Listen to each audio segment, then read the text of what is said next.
Hello guys, welcome back to my channel. This video is only for your good preparation for the Neet exam. I will discuss biology MCQs with you at regular interval and definitely it will help you to crack the Neet exam. I appreciate each and every one of you. If you found value in this video, please consider liking, subscribing and sharing my channel. Let's keep this community growing and also feel free to share your thoughts in our comment section. Now the question is, which one of the following techniques is safest for the detection of cancers? The options are magnetic resonance imaging, radiography, computed tomography and histopathological studies. The correct answer will be option 1, magnetic resonance imaging, because magnetic resonance imaging is non-invasive technique that uses strong magnetic field and provide information about chemistry, metabolic and biochemical data of a tissue without time-consuming chemical analysis can be done, and it is the safest technique for the detection of cancer since it does not utilize radiations and therefore does not cause any side effect. So here the correct answer is option 1, magnetic resonance imaging or MRI. The next question, a person suffering from a disease caused by plasmodium experiences recurring chill and fever at the time when? The options are the sporozoites released from RBCs are being rapidly killed and broken down inside spleen. Option 2, the tropozoites reach maximum growth and give out certain toxins. Option 3, the parasite after its rapid multiplication inside RBCs ruptures them, releasing the stage to enter fresh RBCs. Option 4, the microgametocytes and megagametocytes are being destroyed by the WBCs. Here the correct answer will be option 3, that is the parasite after its rapid multiplication inside RBCs ruptures them, releasing the stage to enter fresh RBCs, because the malarial paroxysm usually lasts for 4 to 8 hours and begins with a sudden onset of chills in which the patient experiences an intense feeling of cold and elevated temperature. This is referred to as the cold stage and it is characterized by vigorous shivering.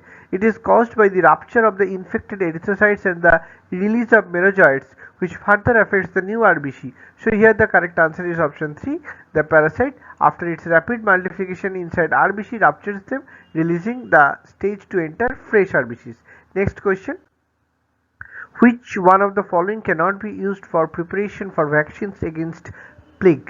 The options are formalin inactivated suspensions of virulent bacteria, avirulent live bacteria, synthetic capsular polysaccharide material and heat-killed suspensions of virulent bacteria. Here the correct answer will be option 3, that is synthetic capsular polysaccharide material, because it cannot be used for the preparation of vaccination against the plague. So correct answer is synthetic capsular polysaccharide material. Next question. Consider the following 4 statements A to D regarding kidney transplant and select the 2 correct ones out of these.